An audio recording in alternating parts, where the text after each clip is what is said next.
नमस्कार दोस्तों।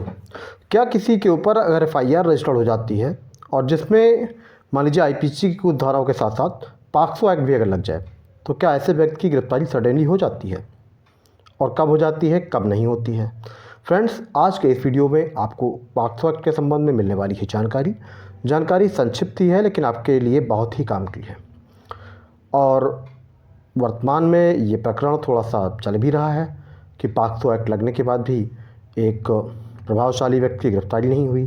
जो शिकायत करता है वो भी सामान्य कोई व्यक्ति नहीं है, उनकी भी एक अपनी व्यक्तिगत पहचान है। तो वीडियो में अंत तक बने रहें, तभी जो मैं जानकारी आपको देने वाला हूँ वो आपको पूरी तरह से समझ में आएगी। फ्रेंड्स, एफआईआर आईपीसी की कुछ धाराओं में दर्ज हो जाए और इसके बाद साथ साथ पॉक्सो एक्ट भी लग जाए। पॉक्सो एक्ट लगता कब है? तो पॉक्सो एक्ट तब लगेगा जब कोई व्यक्ति माइनर होगा, उसकी एज बिलो 18 ईयर्स होगी, 18 साल से कम होगा, वह चाहे पुरुष हो चाहे स्त्री हो, मीन्स चाहे लड़की हो या लड़का हो। पॉक्सो एक्ट में सबसे बड़ी बात यह है कि यहाँ पर ये नहीं कहा गया है कि उसकी मतलब एज 18 साल हो और वह चाहे लड़की हो चाहे लड़का हो, दोनों की सिचुएशन में पॉक्सो एक्ट में कार्रवाई हो सकती है।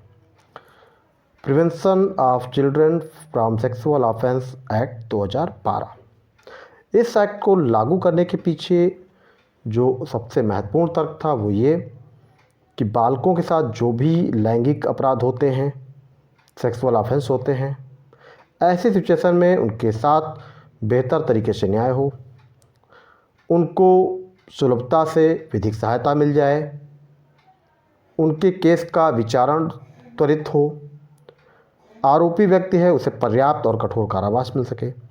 इसके लिए पॉक्सो एक्ट में कई बार अमेंडमेंट भी हुए। वर्तमान में पॉक्सो एक्ट लगने के बाद आसानी से ज़मानत नहीं मिलती है, लेकिन कब नहीं मिलती है, किस सिचुएशन में नहीं मिलती है। फ्रेंड्स, ये ज़रूरी नहीं है कि पॉक्सो एक्ट लगने के बाद हर व्यक्ति की गिरफ्तारी सडनली हो जाए। पहली बात, ऐसा क्यों? क्योंकि अगर अपराध ऐसा है जिसमें 7 वर्ष से कम की सज़ा का प्रावधान है तो उस सिचुएशन में अगर मान लीजिए 7/8 पॉक्सो एक्ट लगता है, 7/8 पॉक्सो एक्ट लगता है, तो वो भी दंड प्रक्रिया संहिता 1973 की धारा 41 के अंतर्गत 7 वर्ष तक की सज़ा के प्रावधान से बाढ़ हो जाएगा। और ऐसी सिचुएशन में भले ही पॉक्सो एक्ट लगा हो किसी अपराधी के ऊपर, लेकिन उसकी गिरफ्तारी तभी हो सकती है जब वो 41A CRPC की नोटिस लेने से इनकार करे या नोटिस लेने के बाद उसका कंप्लायंस ना करे।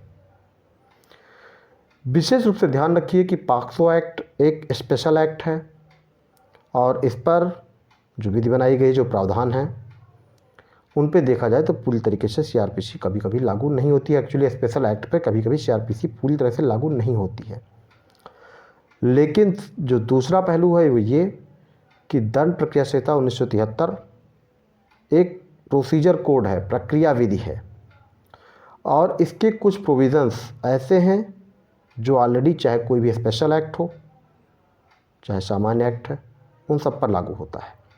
जैसे कि SC/ST एक्ट है, अगर कोई ऑफेंस लेस देन 7 ईयर है तो उस पर भी CRPC के प्रोविज़न्स लागू होते हैं, और 7 साल से कम की सज़ा का अपराध है तो ऐसी सिचुएशन में गिरफ्तारी नहीं हो सकती है। अब जैसे 354 IPC, चाहे ABCD कोई भी सेक्शन लग जाए, ऑफेंस इसमें जो भी है, मतलब जो पनिशमेंट है वो लेस देन 7 ईयर है या अप टू 7 ईयर तक है। 7/8 पॉक्सो एक्ट में भी पनिशमेंट लेस देन 7 ईयर है। तो भाई उस सिचुएशन में 41A की नोटिस दी जाएगी, उसका कंप्लायंस अगर एक्यूज नहीं करता है तो उसकी गिरफ्तारी हो जाएगी, क्योंकि ऑलरेडी 41 CRPC में ये प्रोसीजर है।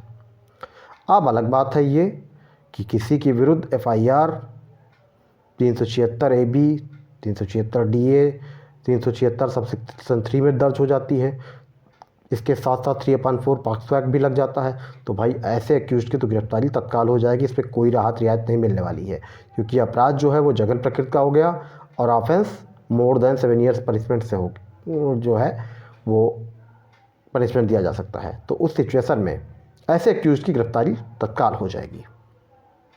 बाकी ये ज़रूरी नहीं है कि पॉक्सो एक्ट लगने के बाद तत्काल गिरफ्तार कर लिया जाए, उसकी आसानी से बेल नहीं होगी। एक विशेष बात और ध्यान रखिएगा, पॉक्सो एक्ट के साथ 3 और 2 कोड और एक स्पेशल एक्ट मिलके पॉक्सो एक्ट पूरा होता है।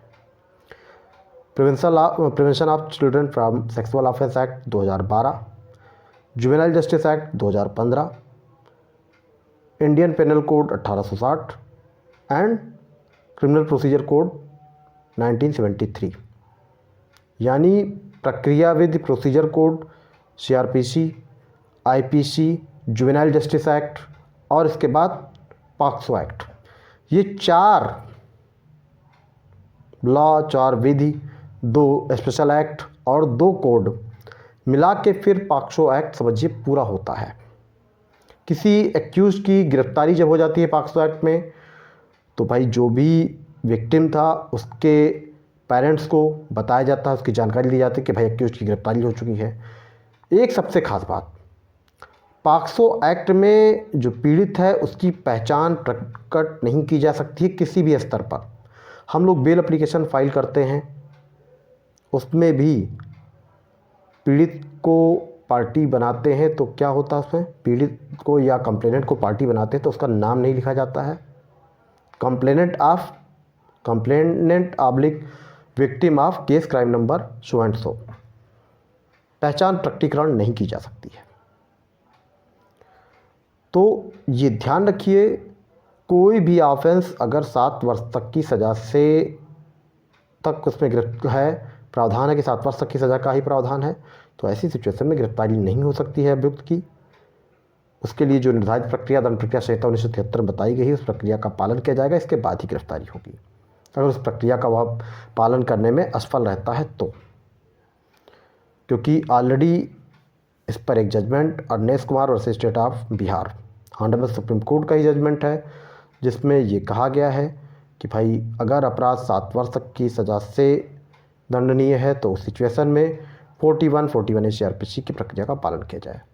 वर्तमान में भी ऑनरेबल सुप्रीम कोर्ट के जजमेंट है Satyendra Kumar until versus state versus CBI, और इसमें भी ऑनरेबल सुप्रीम कोर्ट ने कहा है कि अगर भाई 41A CRPC की प्रक्रिया का पालन नहीं होता है तो ऐसी सिचुएशन में एक्यूज्ड को बेल दे दी जाए, अगर मामला 7 वर्ष तक की सज़ा या कारावास के प्रावधान का है तो।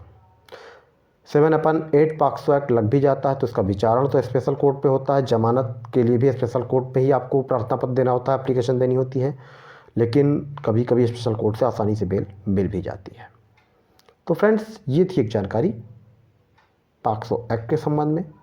ज़्यादा डीप अगर मैं जानकारी देना आपको दूंगा तो बहुत लंबा वीडियो हो जाएगा, तो इसलिए मैंने जो आज जानकारी दी है वो आपको संक्षिप्त जानकारी दी है, और आगे भी आपको जानकारियाँ मिलती रहेंगी। चैनल पर बने रहने के लिए आप चैनल को सब्सक्राइब कर सकते हैं और नोटिफिकेशन बेल को प्रेस करके रखें ताकि आपको ऐसे जानकारी वाले वीडियोस देखने को मिलते रहें। Thank you.